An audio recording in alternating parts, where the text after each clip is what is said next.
Hello everyone, আশা করবো তোমরা অনেক অনেক ভালো আছো। সো ফাইনালি আজকে আমি তোমাদের জন্য নিয়ে চলেছি নতুন একটা ইন্টারেস্টিং ব্লগ। যেটা তোমরা জানো যে আমি এখন ঠাকুরের কাজ করছি, তাই জন্য ঠাকুর রিলেটেড ব্লগ আমি কিন্তু নিয়ে চলে এসেছি। আর এই ভিডিও তোমাদেরকে আমি অনেক কিছু টিপস দেবো। সো আর মেন টিপস যেটা দেবো সেটা হলো আঙুল তৈরি করা, কীরকমভাবে আঙুল তৈরি করতে হয়, আঙুলের মাটিটা কীভাবে রেডি করতে হয়। তো চলো তোমাদেরকে ফার্স্টে দেখি যে আঙুলের মাটি কীভাবে রেডি করতে হয়। দেখতে পাচ্ছি এখানে একটা মাটি, আমাদের এদিকে গঙ্গা মাটি অতটা অ্যাভেলেবেল নয়, তো এটা এঁটেল মাটি আর একটু পলি মাটি মিশ্রণ করে বা বেলে মাটি যেটাকে বলা হয়, এঁটেল মাটি আর বেলে মাটি মিশ্রণ আর তার সাথে একটু পাট মিশ্রণ করে মাটিটা তৈরি করা হয়েছে। ওই যে দেখতে পাচ্ছ দেওয়াল দিকে মাটিটা একটু টান করতে দেওয়া রয়েছে, মানে শক্ত করতে দেওয়া আছে এইদিকেও। আর কাজের আপডেট, আঙুলটা তৈরি করবো তখন তোমাদেরকে দেখাচ্ছি কাজের আপডেট কী রয়েছে, সেটাও তোমাদেরকে আমি দেখাচ্ছি। কাজের আপডেট মিনি ব্লগ আসবে। এই যে বেসটা রয়েছে এটা লাগিয়েছিলাম আমার নিজের হাতে তৈরি করা। আগের বড় ব্লগে দেখিয়েছিলে যে এই নকশাটা আমি তৈরি করেছিলাম কলকাটা। আর বিনাগুলো আজ কমপ্লিট করা হয়েছে, দেখতে পাচ্ছ। এগুলোরও বেশ এটা লাগিয়েছি, এটাতে পদ্ম ফুল রয়েছে। আর এখানে বেহালাগুলো কমপ্লিট করা হয়ে গেছে, মানে বিনাগুলো। সো এই ঠাকুরটারও বিনা কমপ্লিট রয়েছে, এই ঠাকুরটার হাঁসের কাজটা বাকি রয়েছে। আর একটা কথা, এই ব্লগটা আমি যেহেতু রাত্রিবেলায় শুরু করছি, মানে এখন সন্ধ্যা, রাত্রি না, প্রায় 6টা থেকে 6টা 10-15 বাজবে। সো বাইরের যে কাজটা হয়েছে আপডেট, মানে আমাদের রাস্তার দিকে, সেদিকে কাজের আপডেটটা তোমাদেরকে আজকে দেখাচ্ছি না, ওটা কাজ সকালবেলায় দেখাবো ফুটেজে। সো যে একটা কী বলবো, যে বড় ঠাকুরটা রয়েছে আমার কাছে সবচেয়ে বাংলা মুখের, সো ওইটাতে মাটির ডাকসাজ হবে। তো ওই ঠাকুরটা চটের বস্তাটা আমি ভালো করে পুছে রেখেছিলাম কালকে রাত্রিবেলা, আজকে সকালবেলা লাগিয়েছি, তো ওটার আপডেট রয়েছে। আর একটা ঠাকুর 2 মাটি করতে বাকি ছিল, ওইটার করা হয়েছে, তেমন কোনো কাজ হয়নি। আর আজ থেকে আঙুলের কাজ রয়েছে করব। আর পিছন দিকে বিনাগুলো কমপ্লিট নেই, তো বিনাগুলো কাল করবো ওগুলো। আর আজকে যে আঙুলগুলো রেডি করবো, কাল সকালে আমি এগুলো ধরিয়ে দেবো। আর একটা কথা, আঙুলের কাজ কীরকমভাবে কী হচ্ছে না, সো আঙুল বানানোর পর আমি যেহেতু সকালবেলা লাগাবো, সঙ্গে সঙ্গে লাগানো যায় সেটা ব্যাপার না। ব্যাপারটা হচ্ছে যে আঙুল লাগানোর পর সঙ্গে সঙ্গে তোমরা যে চেটোটা হচ্ছে হাতের চেটোগুলো, আমাদের এই যে ভাব জায়গাটা, সঙ্গে সঙ্গে কিন্তু তোমরা বেলে মাটি খাওয়াবে না। ওটা প্রায় মানে 80% আঙুলটা টেনে যাবে, তারপর তোমরা সেটা খাওয়াবে। কারণ এটা একটা মানে কি বলবো, মানে আঙুলটা যখন যে মাটি তোমরা করছো, আঙুলের মাটিটাতে একটু হলে ছোটো হবে। তো এই যে জায়গাগুলো রয়েছে না, এতটা অবধি তোমরা চেষ্টা করছো, এই জায়গাগুলো কিন্তু ফাঁক হয়ে যায় পরে। তো তাই জন্য আঙুলটা প্রায় 80 থেকে 90% শুকিয়ে যাওয়ার পর তোমরা আঙুলে মাটি খাওয়াবে। পায়ের আঙুল আর হাতের আঙুলের সেম পদ্ধতি, ঠিক আছে? সো এই টিপসগুলো আশা করছি তোমাদের অনেক অনেক হেল্প করবে। আর আমার বড় ব্লগ যারা দেখো তাদেরকে অনেক অনেক ধন্যবাদ অ্যান্ড অনেক অনেক ভালোবাসা। তোমাদের ভালোবাসাতে আজ আমার 7,000 সাবস্ক্রাইবার কমপ্লিট হয়েছে, 7,000 সাবস্ক্রাইবার ফ্যামিলি, সরি। সো আমার ব্লগগুলো কেমন লাগে অবশ্যই কমেন্ট করো, আর প্লিজ একটু শেয়ার করে দিও।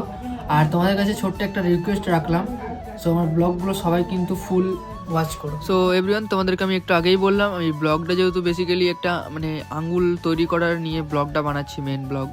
সো আরও কাজগুলো দেখালাম, তো এখানে তোমরা দেখতেই পাচ্ছ আমি এখানে আঙুলগুলো তৈরি করছি। সো আমি কীভাবে আঙুলটা তৈরি করছি তোমরা পুরো স্টেপ টু স্টেপ দেখতে থাকো। আমি এখানে একটা মানে মাটির লম্বা রকম করে নিয়েছি, দেখতে পাচ্ছ ওই সাইডে নামানো রয়েছে। আর তারপরে আমি প্রথমে সামনের ভাঁজটা করলাম, সামনের ভাঁজটা পেছন দিক দিয়ে দাগ দিয়ে সামনের ভাঁজটা করলাম, তারপরে নিচের ভাঁজটা করলাম। আর তোমরা একটা আন্দাজ করে এই দাগগুলো দেবে, আমি কিন্তু মানে কোনো মাপ আমি দিই না। সো আমি একটা আন্দাজ করে এই দাগগুলো দিই, তারপরে হাতে করে ভালো করে টিপে আঙুলের যে গিঠেগুলো হয় আমাদের, সেই গিঠেগুলো আমি কিন্তু ওখানে দাঁড় করাবো। গিঠেগুলো দাঁড় করানোর পরে আমি কিন্তু নখের কাজটা করব ওখানে। তোমরা আশা করি দেখতেই পাচ্ছ আমার এই একটা গিট দাঁড় করাতে কতবার ওরকমভাবে করতে হচ্ছে, তবে ওই গিটটা ভালো লাগছে দেখতে। মানে একটু সময় দিয়ে করলে জিনিসটা অনেকটা ভালো হয়, মানে ব্যাপারটা যেরকম সব জিনিসের পেছনে একটু বেশি সময় দিলে সেই জিনিসটা একটু বেশি সৌন্দর্য হয়। সো এমনিভাবে প্রত্যেকটা আঙুল কিন্তু আমি রেডি করে নেব। তারপর কিন্তু আমরা 4টে করে আঙুল সেট করব, মানে সেট করে রেডি করব। তারপর হাতে 4টে আঙুল সেট করার পর বুড়ো আঙুলটা আমরা নিচের দিক থেকে আলাদা করে সেট করব। আর আমি এখন নখটা কেটে নিচ্ছি, দেখতেই পাচ্ছ। নখটা কাটার পর আঙুলটা কিন্তু খুব সুন্দর লাগছিল। আর তোমাদেরকে আমি দেখাবো আঙুলগুলো লাগানোর পর ঠাকুরের ফিনিশিংটা কেমন এসছে। চলো তোমাদেরকে আমি আরেকটা আঙুল দেখিয়ে দিচ্ছি আমি কীরকমভাবে কী করছি, মানে প্রথম থেকে যে আঙুলটা কীরকমভাবে আমি স্টার্টিং করেছিলাম, আঙুলটা প্রথমে কেমন ছিল আর তারপর আমি গিট কাটা থেকে শুরু করে নখ কাটা অবধি পুরো আঙুলটা তোমাদেরকে দেখাচ্ছি কীরকমভাবে কি করছি। আমি এখানে আর একটা আঙুল নিয়ে নিয়েছি যেগুলো মানে রাপ আঙুল ছিল। সো এটা মানে প্রথমে দেখতে পেলে আমি একটু সুচলো মতন করলাম সামনের দিকটা, তারপরে কিন্তু আমি দাগগুলো দিলাম। আর প্রথমে ওপরের দাগটা দিলাম, তারপরে প্রথমে আমি নিচের ভাঁজটা করে নিলাম, ওপরের দাগটা দিলাম ফার্স্টে। ওপরের দাগটা দেওয়ার পরে এই যে দেখতে পাচ্ছ ভাঁজটা আমি কিন্তু এখানে করে নিয়েছি। এবারে আমি গিঠেগুলো কীরকমভাবে দাঁড় করাচ্ছি, আমার হাতটা আমি কীভাবে আঙুলটাতে মুভ করছি সেই জিনিসটা তোমরা ভালো করে লক্ষ্য করো। তোমরা যদি সেম এইভাবেই করো তাহলে কিন্তু তোমাদের গিঠেগুলো দাঁড়িয়ে যাবে। সো এরকমভাবে করতে করতে তোমরা কিন্তু প্রথমবারে হয়তো একটু মানে গোলমাল হবে, নেক্সট বার থেকে কিন্তু এগুলো ঠিক হয়ে যাবে। সো আঙুলগুলো দেখো কেমন লাগছে অবশ্যই কমেন্ট করে জানিও, ভিডিওটা দেখতে থাকো।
সো গাইজ এই যে হাতগুলো লাগিয়েছি কালকে রাতে বানানো হয়েছিল, তো সেইগুলো এখন ঠাকুরের লাগালাম জাস্ট 10 থেকে 15 মিনিট হলো।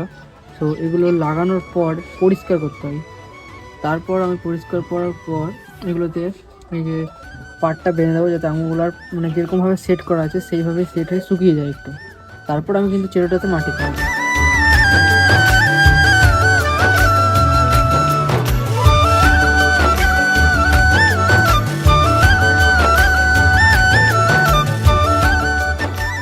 সো এভরিওয়ান, তোমরা একটু আগে দেখতেই পেলে যে আমি ঠাকুরের হাতগুলো জোড়া লাগালাম আর সকালবেলা আর একটা মানে রেডি করলাম। তো রেডি করে ওটা লাগিয়ে দিয়েছি। তাহলে মানে বাইরের দিকে কীরকম কী কাজের আপডেট হয়েছে সেটা তোমার সাথে একটু শেয়ার করে দিই।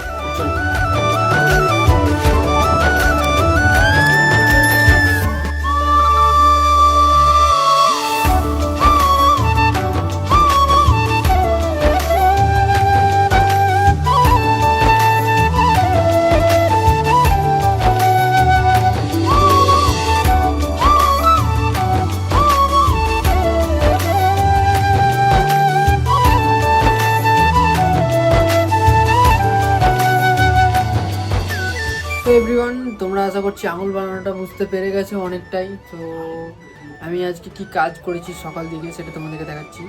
সো যে আঙুলগুলো সকালবেলা বানিয়ে মানে রাত্রেবেলা বানিয়েছিলাম সেগুলো লাগিয়েছি।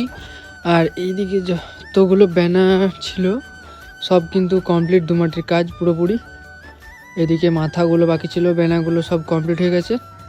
আর এদিকে একটু গঙ্গা মাটি ভিজিয়ে রেখেছি, দুমাটি সানবো একটু পরে মানে বেলে মাটিটা।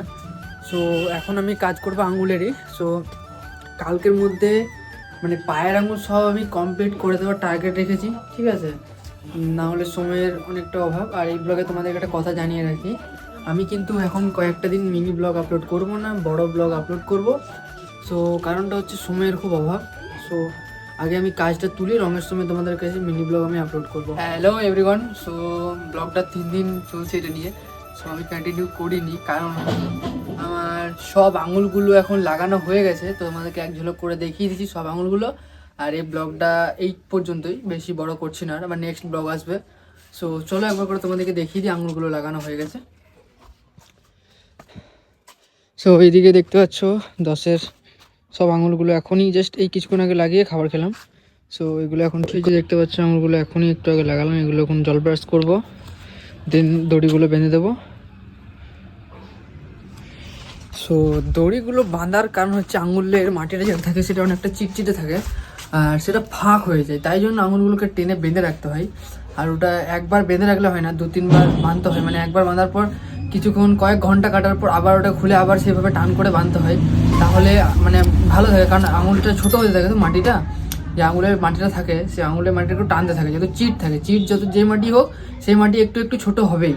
তাই জন্য এখানে দেখো সব আঙুল লাগানো কমপ্লিট, এগুলো আগের দিনে লাগিয়েছিলাম আর ওইগুলো কালকে রাতে বানিয়ে রেখেছিলাম, লাগানো হয়ে গেছে। এবারে আমি আজ থেকে আঙুলের মাটি খাওয়ানো শুরু করব চেটোগুলোতে, আর তারপরে কিন্তু আঙুলের কাজ কমপ্লিট হয়ে যাবে, পায়ের আঙুলের কাজ শুরু করব। তো টাটা বাই বাই, দেখা হচ্ছে নেক্সট আর একটা ব্লগে।